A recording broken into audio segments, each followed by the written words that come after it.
The war room on Earth was quiet. Too quiet for a room full of military leaders and politicians. They all stared at the message on the main screen. It was from the Galactic Council, and it said the same thing they had been saying for 20 years. Humans needed to give up something they had worked hard for.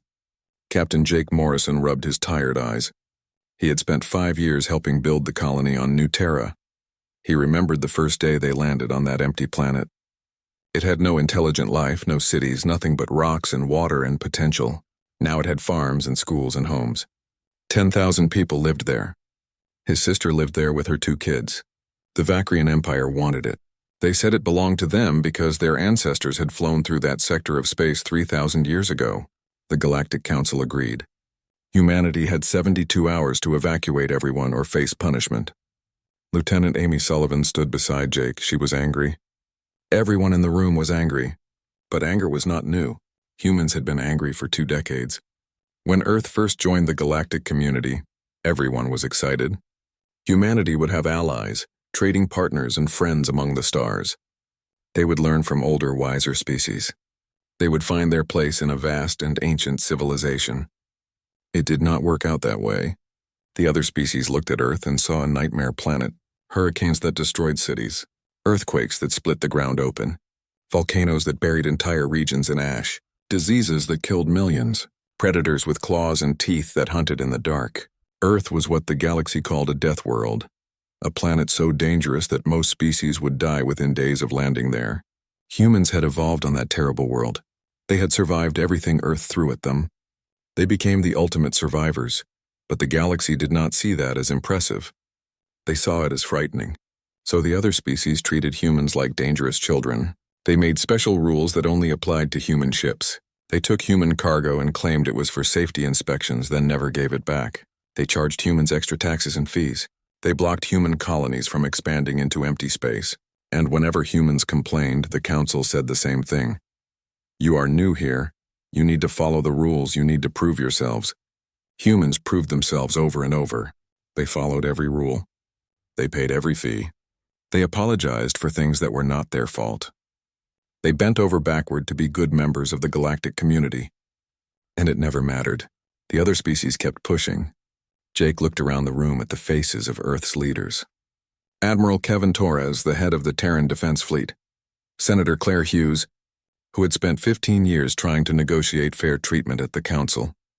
Dr. Patricia Reynolds, who studied alien cultures and tried to build bridges between species. They all looked tired. They all looked done. We need to vote, Admiral Torres said. His voice was steady but hard. The question is simple. Do we evacuate New Terra or do we fight? If we fight, we will be alone, Senator Hughes said. No other species will support us. The Council will impose sanctions. They might even authorize military action against us. And if we evacuate, Jake asked, what happens next time? They will just take another colony, and another, and another. When does it stop? The room went quiet again. Everyone knew the answer. It would never stop. Not unless humanity made it stop. Dr. Reynolds spoke up. Her voice was soft but clear. For 20 years we have chosen peace. We have chosen diplomacy. We have chosen to be nice. But they have mistaken our kindness for weakness. They think we are scared of them. They think we have no choice but to obey. She stood up and looked at each person in the room. Maybe it is time we showed them the truth. We chose to be nice. We can choose to stop. The vote took less than 5 minutes. It was unanimous. Humanity was done being pushed around.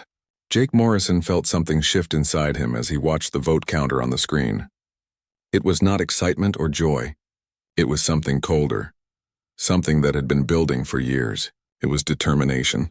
Within hours, messages went out to every human colony, every human ship, every human outpost in the galaxy. The message was simple. Stand your ground. Do not back down. Do not apologize. The time for being nice was over. Ambassador Helen Carter received her orders while she was on Centralis Prime, the neutral world where the Galactic Council met. She was supposed to attend a meeting the next day to discuss the New Terra evacuation. Her orders were different now.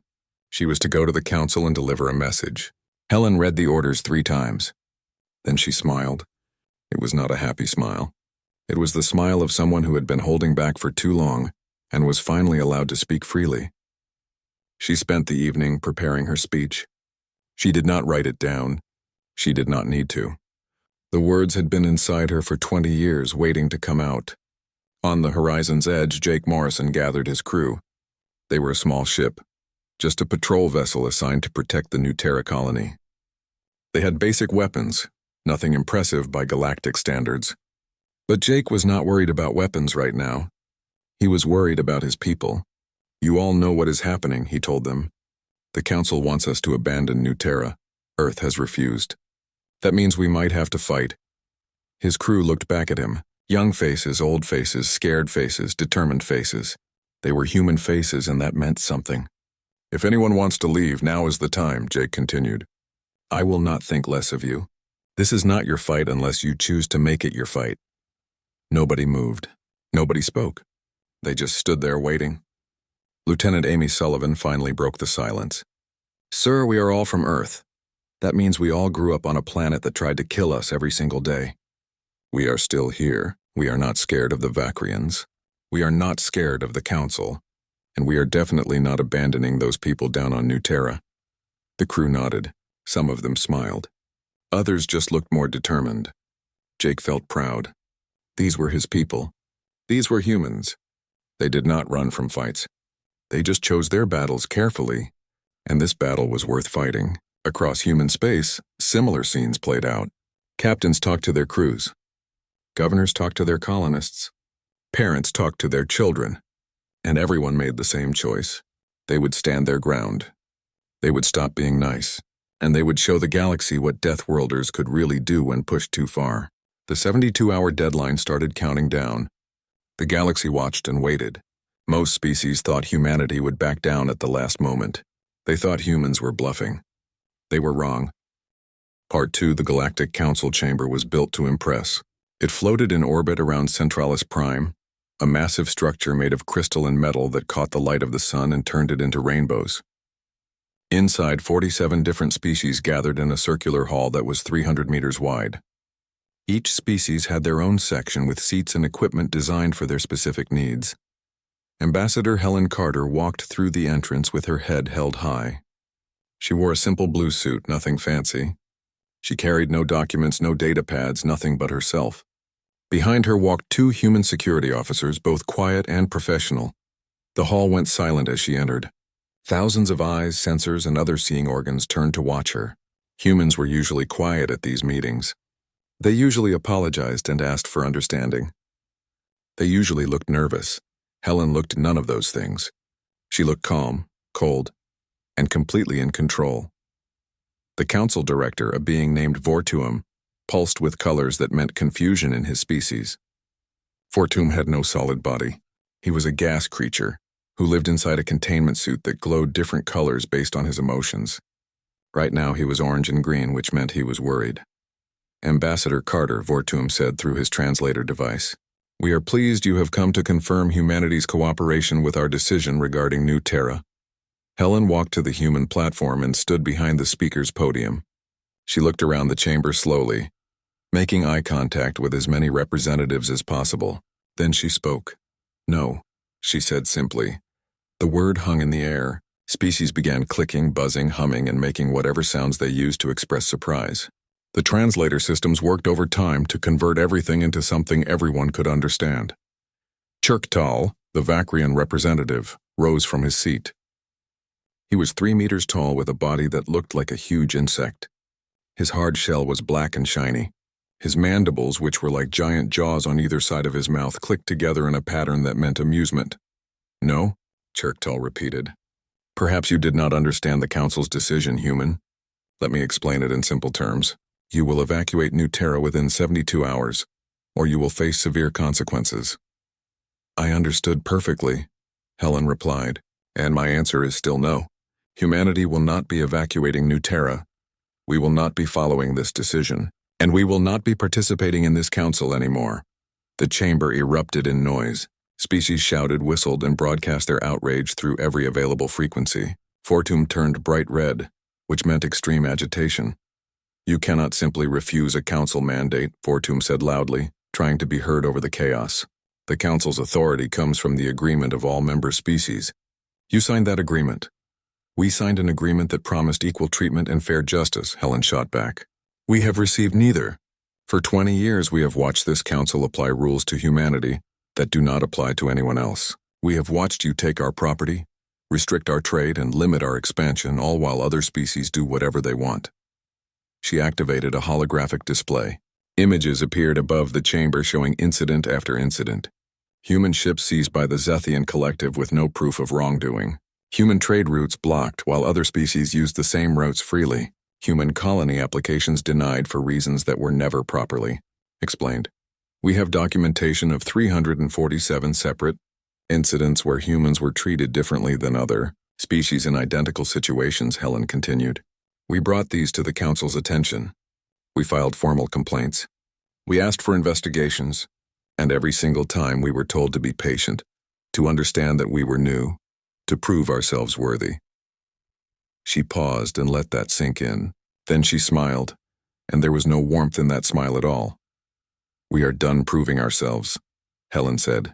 We are done being patient, and we are done being nice. Chirktal's mandibles spread wide in an aggressive display.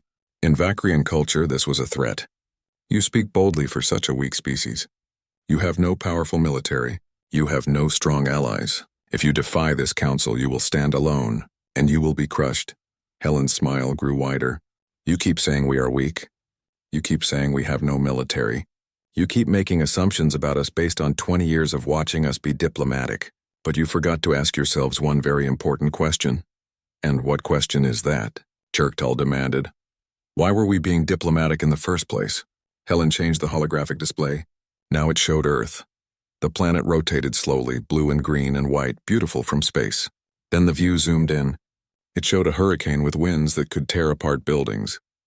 It showed a volcanic eruption that sent ash 30 kilometers into the sky. It showed an earthquake that dropped an entire city into the ocean. It showed a tsunami that was 50 meters high. This is Earth, Helen said quietly. This is a death world. Do you know what that means? It means our planet has spent 4 billion years trying to kill everything that lives on it. It means we evolved in an environment that was constantly trying to murder us. It means we survived things that would have wiped out any other species in this chamber. She showed more images. A lion chasing down prey. A great white shark attacking with rows of teeth. A grizzly bear that weighed 800 kilograms. A tiny mosquito that carried diseases that killed millions. We shared our planet with predators that could rip us apart. Helen continued. We fought diseases that could wipe out entire cities. We survived ice ages and droughts and floods. And we did not just survive, we won. We climbed to the top of the food chain on a planet where everything was designed to eat us. The chamber was quiet now. Every species was watching the images, and many of them were feeling something they had not felt in a long time. They were feeling afraid. You look at us and see a weak species because we chose diplomacy, Helen said. But we did not choose diplomacy because we were weak. We chose it because we wanted to be better than what our world made us. We chose it because we believed in the ideals this council claimed to support. We chose it because we wanted peace. She turned off the holographic display and looked directly at Chirktal. But make no mistake, peace was a choice, and choices can be changed. Are you threatening this council? Fortum demanded, his colors flashing between red and purple. I am informing this council, Helen corrected. Humanity will no longer tolerate being treated as second-class members of the galactic community. New Terra is a human colony, and it will remain a human colony. Any attempt to remove our people by force will be met with a full military response. You would start a war over this? Asked a representative from the Marani Federation, a species that looked like tall, thin cats with 6 legs. We would defend our people, Helen replied. Is that not what any species would do? Or have you all been at peace for so long that you have forgotten what it means to protect your own? That hit hard. Many of the species in the chamber had not fought a war in thousands of years. They had grown comfortable soft. The idea of actually fighting for something seemed almost alien to them. Chirktal clicked his mandibles again, but this time the sound was different. Less amused, more angry. You are making a terrible mistake, human. The Vacrian Empire will not tolerate this defiance. We will remove your people from New Terra by force if necessary. Then come and try, Helen said simply. But remember this moment. Remember that we gave you a choice. Remember that we tried peace first, And when you see what happens next, remember that you were warned." She turned and walked out of the chamber. Her security officers followed her. Behind them, the council erupted into arguments and debates that would last for hours. Helen did not look back. She had said what needed to be said. Now it was time for action.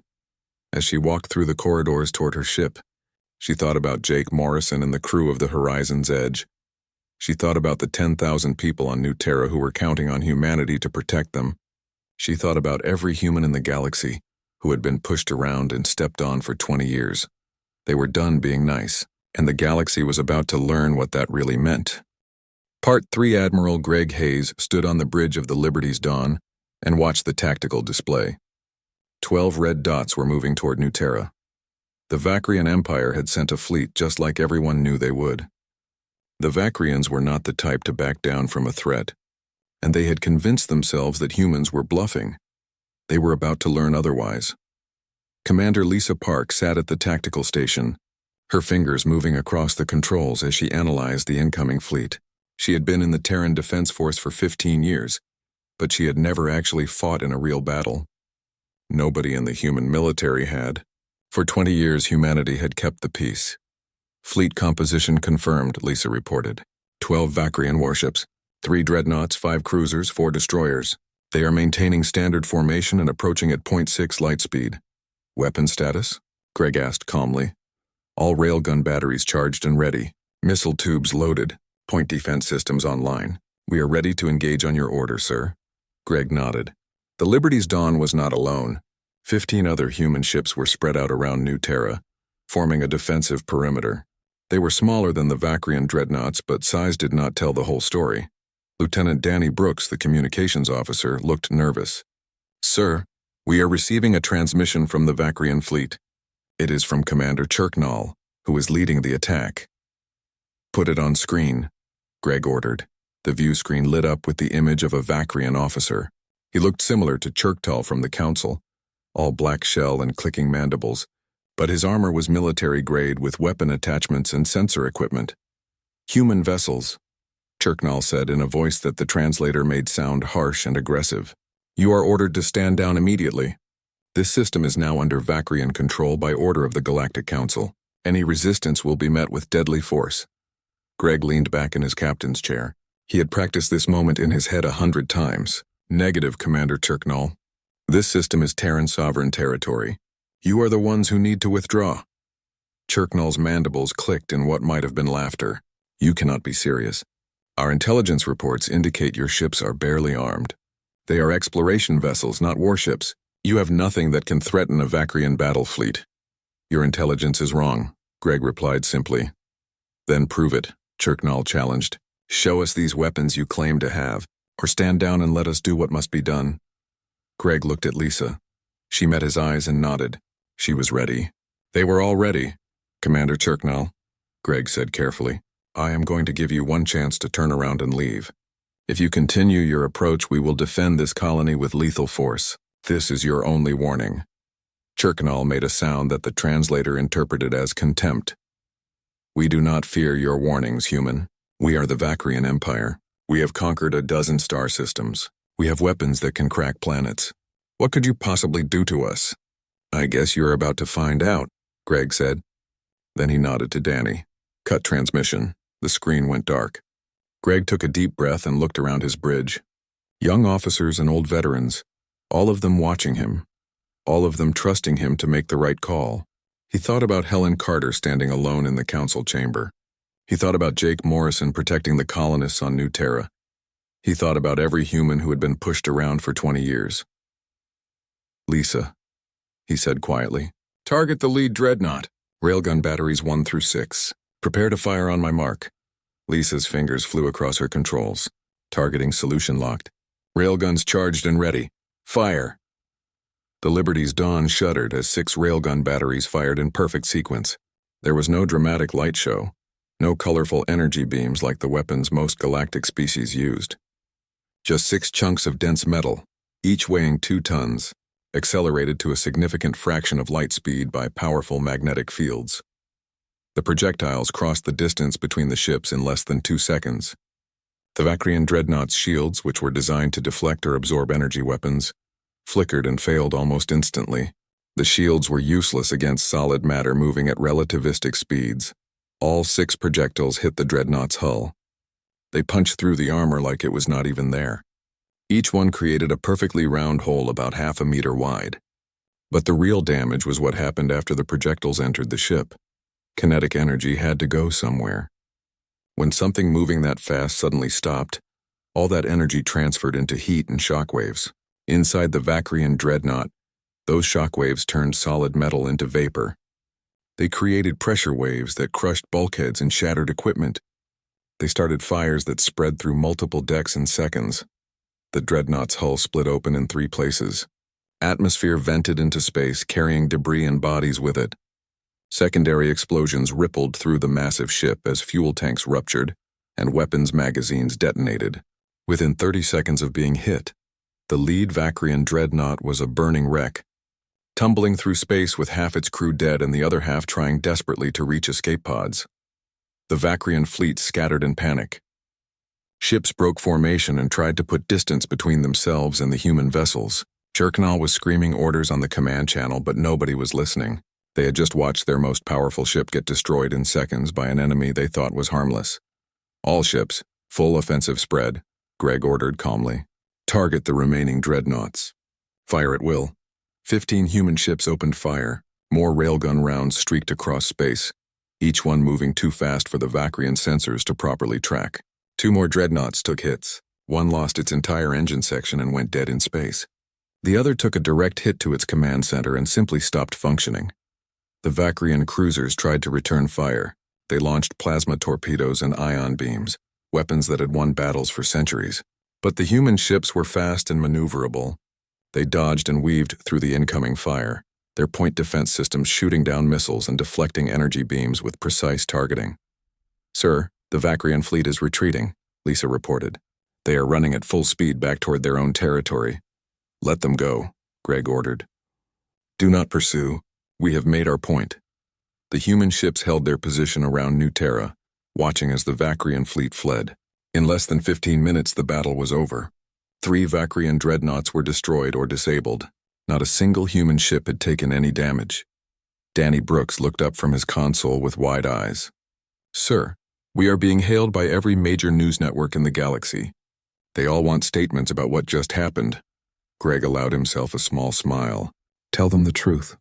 Tell them that humanity defended its territory against an unprovoked attack. Tell them that we gave the Vacrians multiple chances to withdraw peacefully. And tell them that anyone else who wants to test us should think very carefully about what they just saw."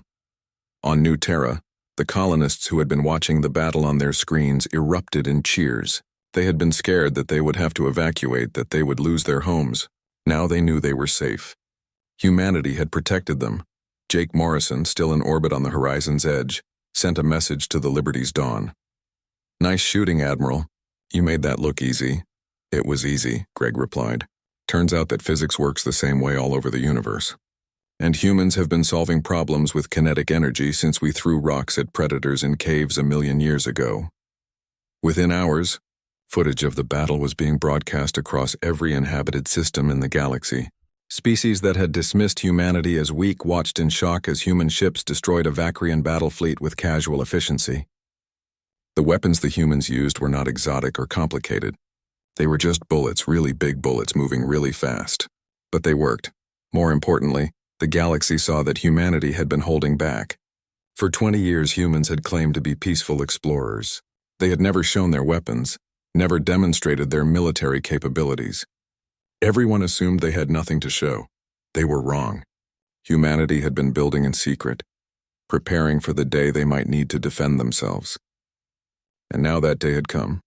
The Galactic Council held an emergency session that lasted 3 days. Species argued about what to do, how to respond, whether to punish humanity or try to negotiate. But underneath all the debates, there was a new emotion that had not been there before: fear. The galaxy was afraid of humanity, and humans were perfectly fine with that. Part 4, 3 weeks after the Battle of New Terra, Dr. Patricia Reynolds sat in the cafeteria of Harmony Station drinking coffee with her colleague Krillix. Harmony Station was a research facility, where scientists from different species worked together on various projects. Patricia had been there for 8 years, studying how different cultures communicated and understood each other. Krillix was a Thessian, which meant he looked like a large octopus with blue skin and 7 tentacles. He was a mathematician who specialized in probability theory. Normally, he and Patricia talked about their research, shared jokes, and complained about the station's terrible coffee. Today was different. Krillix looked uncomfortable, his tentacles curling and uncurling in a pattern that Patricia had learned meant he was nervous about something. "Patricia," Krillix said finally, "I need to apologize to you." Patricia looked up from her coffee in surprise. "Apologize? For what?" "For underestimating your species," Krillix admitted. "For the past 8 years I have worked beside you. I have considered you a friend. But I realize now that I never truly understood what humans were capable of." He pulled out a data pad and placed it on the table between them. "I have been studying human history since the incident at New Terra.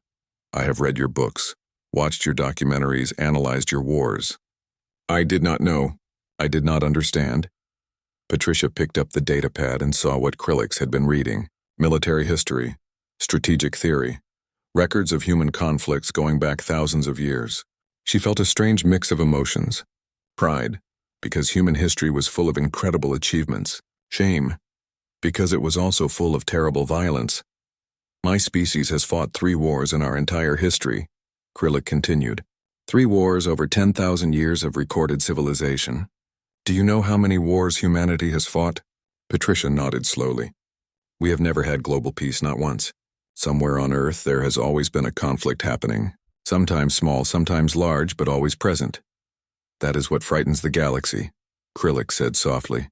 "Not your weapons. Not your ships. The fact that you are a species that has been at war with itself for your entire existence, and you still manage to reach the stars. Most species destroy themselves long before they achieve space travel. But humans somehow did both at the same time." He extended a tentacle and touched Patricia's hand gently. "I thought you chose diplomacy because you were weak. I did not understand that for humans, diplomacy is just one tool among many. You have entire universities dedicated to studying war. You have philosophies about when and how to fight. You have turned violence into an art form." Patricia thought about how to respond. She did not want to scare her friend, but she also did not want to lie to him. "It is true that humans have a complicated relationship with violence.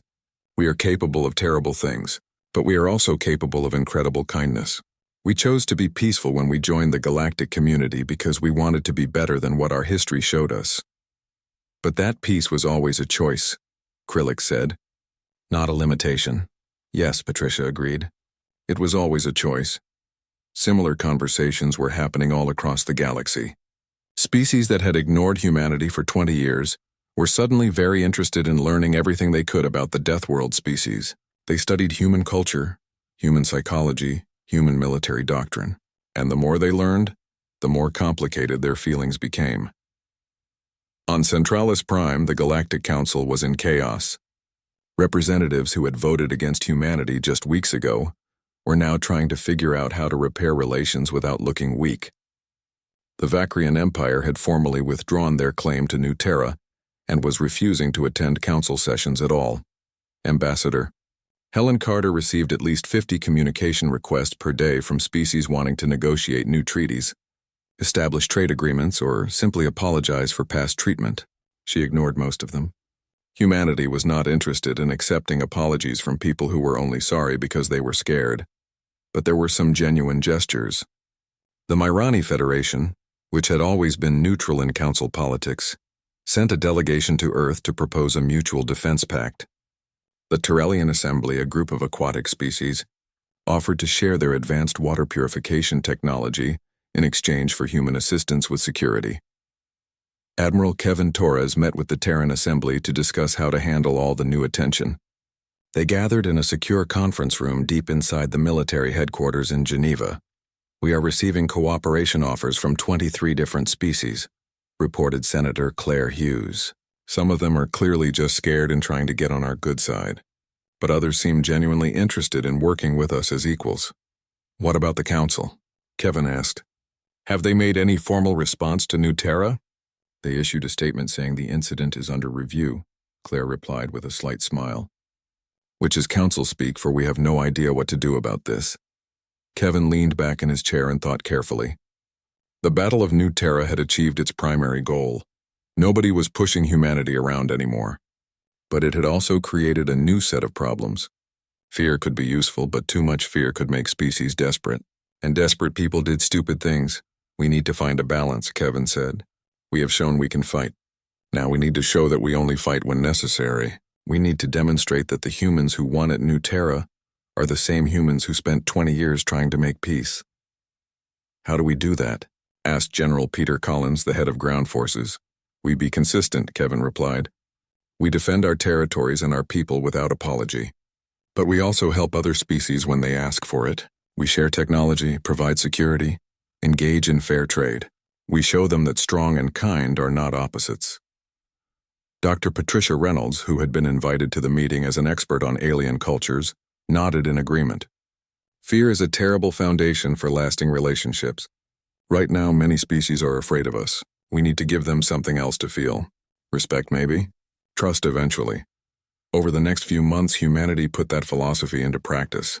When pirates attacked a Myrani trading convoy, human ships responded to their distress call and drove the pirates off. When a natural disaster struck a Terrellian colony world, human relief ships arrived with supplies and medical teams. When the Skrell Communion asked for help mapping a dangerous region of space, human explorers volunteered. Each time, humanity made the same point. We will help those who treat us fairly, and we will defend ourselves against those who do not. It was a simple message, but it worked. Jake Morrison, now promoted to commander, found himself leading joint training exercises with the Myrani fleet. At first, the Myrani officers were nervous around the humans. They had seen the footage from New Terra. They knew what human weapons could do, but as they worked together, the nervousness faded. The Myrani realized that humans were professional, disciplined, and genuinely interested in cooperation. They shared tactical knowledge freely. They explained their technology without holding back secrets. They treated the Myrani as equals. After one particularly successful training exercise, the Myrani fleet commander, an officer named Valith, invited Jake to share a meal on the Myrani flagship. They sat in the ship's dining area, eating food that was weird but not terrible, and talked about the future. I must confess something, Valith said. She looked like a tall cat with silver fur and 6 legs. Her ears twitched as she spoke. When the council first announced you would be training with us, many of my officers were afraid. They thought you were coming to intimidate us, Jake smiled. And now they wish you could stay longer, Valith admitted. Your tactical instructors are excellent. Your weapons officers have taught us things about orbital mechanics we never considered. And your medical staff saved 3 of my crew members last week when we had that accident in engineering. That is what allies do, Jake said simply. They help each other. Valith's ears drooped slightly, which in Myrani body language meant sadness or regret. The council treated you terribly for 20 years. We did not speak up. We should have. You are speaking up now, Jake pointed out. That matters more than you might think. The galaxy was learning a new lesson about humanity. They were learning that Deathworlders who chose to be kind were the best friends anyone could ask for. But they were also learning that kindness did not mean weakness and peace did not mean helplessness. The stories began to change. Instead of talking about humans as dangerous primitives from a nightmare world, species began talking about them as valuable allies. Instead of spreading rumors about human aggression, they told stories about human generosity and loyalty. But everyone remembered New Terra. Everyone remembered what happened when humanity was pushed too far. And that memory made all the difference. Part 5 years after New Terra, Jake Morrison walked through the halls of the New Terran embassy on Centralis Prime. He had been promoted 3 times since that day, and now he wore the rank of Commodore. His job was to coordinate military cooperation between humanity and other species. It was a position that did not exist 5 years ago because nobody wanted to cooperate with humanity back then. Things had changed. Things had changed a lot. The embassy itself was a symbol of that change. It was a beautiful building made of glass and steel, designed to blend human architecture with styles from other species. The main hall had a ceiling that showed a real-time display of Earth's sky. Gardens filled with plants from a dozen different worlds surrounded the building.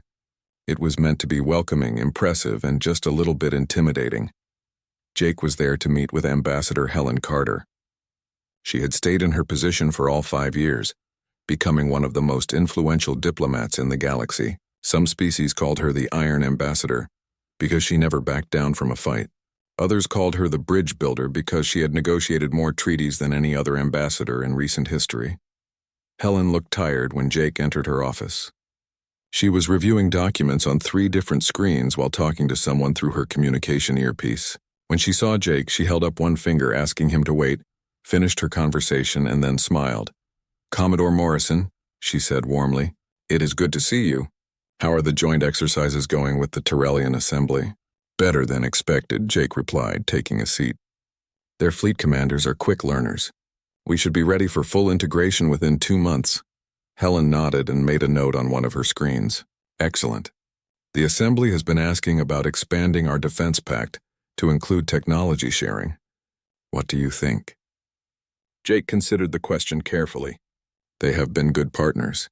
Honest, reliable, willing to contribute equally. I would support it. Good. I will schedule a meeting with their representatives next week. Helen turned off her screens and gave Jake her full attention. "But you did not come here to talk about the Tyrellians. What is on your mind?" Jake leaned back in his chair and looked at the ceiling display showing Earth's sky. "I have been thinking about how we got here. 5 years ago, we were ready to go to war with half the galaxy. Now we have defense pacts with 8 species, trade agreements with 30 more, and the Council is actually listening when we talk. It feels almost too good to be true." "You are waiting for the other shoe to drop," Helen said with understanding. "Aren't you?" Jake asked. Helen was quiet for a moment. Then she stood up and walked to the window that overlooked Centralis Prime. The planet below was beautiful, with blue oceans and green continents. It had never known war, never experienced the kind of violence that Earth had endured. "Every day," Helen admitted, "every single day I wake up expecting some crisis that will tear everything apart. The Vacrian Empire is still angry about what happened at New Terra. The Zethian Collective still thinks we are dangerous primitives. There are at least a dozen species who would love to see humanity knocked down a few levels." She turned back to face Jake. "But here is what I have learned over 5 years of doing this job. Fear alone does not keep the peace. Fear can prevent small conflicts, but it also builds resentment. Eventually, that resentment explodes into something much worse." "So what does keep the peace?" Jake asked. "Mutual benefit," Helen replied. "Species cooperate with us because they get something valuable from the relationship. The Myrani Federation gets military training and security. The Tyrellian Assembly gets access to our resource extraction technology. The Skrell Communion gets help exploring dangerous regions of space. Everyone benefits." She sat back down and looked directly at Jake. "But they also cooperate because they respect us, not just because they are afraid of our weapons, but because we have proven we will use those weapons only when necessary. We help our friends. We defend our people. We keep our promises. That builds trust," Jake nodded slowly. "And trust is stronger than fear." "In the long run, yes," Helen agreed. "Fear is useful at the start. It gets people's attention. But trust is what builds lasting relationships." There was a soft chime from Helen's desk. She glanced at the screen and smiled. "Speaking of trust, the Skrell Communion just sent over the final draft of their cultural exchange program. They want to send 50 of their artists and poets to Earth to study human culture." "The same species that called us barbarians 5 years ago?" Jake asked with amusement. "The very same," Helen confirmed. "Apparently they have been studying our literature and music. They think any species that can create both war and beauty with equal skill must have something valuable to teach." Jake shook his head in wonder. "The galaxy sure has changed its mind about us quickly." "Not quickly enough," Helen said quietly. "There are still species out there who hate us, who fear us, who want us gone. We need to remember that." "I remember," Jake assured her. "Every human in the fleet remembers. We train like we are going to fight tomorrow. We maintain our weapons like we will need them next week. We never let our guard down." "Good," Helen said firmly. "Because the moment we do, the moment we get comfortable and soft, someone will test us. And if we fail that test, everything we have built will collapse." They sat in comfortable silence for a moment. Then Jake asked the question that had been bothering him for months. "Do you think we did the right thing? At New Terra, I mean. We could have backed down. We could have evacuated the colony and kept trying to work within the system." Helen did not hesitate. We did the right thing. If we had backed down, they would have kept pushing. And pushing. And pushing. Eventually, they would have pushed so far that we would have had no choice but to fight. And by then, we would have lost so much that the fight would not have been worth winning. She leaned forward, her expression intense. At New Terra, we drew a line. We said this far and no further. We showed them that humans have limits, and crossing those limits has consequences. That was the right call. Even though people died? Jake asked quietly. People die when you let bullies keep bullying, Helen replied. People die when you refuse to defend yourself. The Vakrian fleet attacked us. We defended ourselves. Their deaths are on them, not on us. Jake felt the weight of that truth settle on his shoulders. He had been there. He had watched the battle. He had seen Vakrian ships burn. It had been necessary, he knew that. But necessary did not always mean easy to live with. Helen seemed to read his thoughts. The burden of command is knowing that sometimes there are no good choices. Only less bad ones. We chose to fight. People died. But if we had not fought, more people would have died. Our people. Human families on New Terra. Maybe even Earth itself if we let the galaxy think we were defenseless. I know, Jake said. I just wish there had been another way. So do I, Helen agreed. Every single day. Later that evening, Jake attended a reception at the embassy. Representatives from 20 different species were there, celebrating the signing of a new trade agreement. Jake watched them mingle and talk and laugh together. 5 years ago, this would have been impossible. Now it was normal. He saw Valeth, the Morani fleet commander he had worked with years ago. She waved him over and introduced him to her family. Her children, small cat-like creatures with bright eyes, looked at Jake with curiosity instead of fear. He saw Krillix, Patricia's Thessian friend, discussing mathematics with a human professor. They were laughing about something, tentacles and hands gesturing excitedly as they solved some problem together. He saw representatives from the Skrell communion playing human music and trying to understand the emotions it conveyed. They were not very good at it yet, but they were trying. This was what they had fought for. Not just the right to exist, but the right to be part of something bigger. The right to have friends and allies. The right to build instead of just defend. Ambassador Helen Carter joined him holding a glass of something that was probably wine but might have been Myrani fruit juice. What are you thinking about, Commodore? Jake smiled. I am thinking that maybe we did more than just defend New Terra. Maybe we defended the idea that Deathworlders can be trusted, that we can be dangerous when we need to be but kind when we choose to be. That is a good thought, Helen agreed. Hold on to it. They stood together and watched the party. Species from across the galaxy, gathering in peace in a human embassy, celebrating cooperation and friendship. It was imperfect and fragile and could fall apart at any moment, but it was real, and it was worth protecting. The galaxy still told stories about New Terra. Parents told their children about the day humanity stopped being nice and showed what Deathworlders could really do. Soldiers studied the battle in their tactical courses. Politicians referenced it in their debates about power and responsibility. But they also told other stories. Stories about human doctors who saved alien lives. Stories about human engineers who built colonies on hostile worlds. Stories about human diplomats who negotiated peace when war seemed inevitable. Both sets of stories were true. Humans were capable of terrible violence and incredible kindness. They could destroy their enemies and heal their friends. They were complex, contradictory, and completely unpredictable.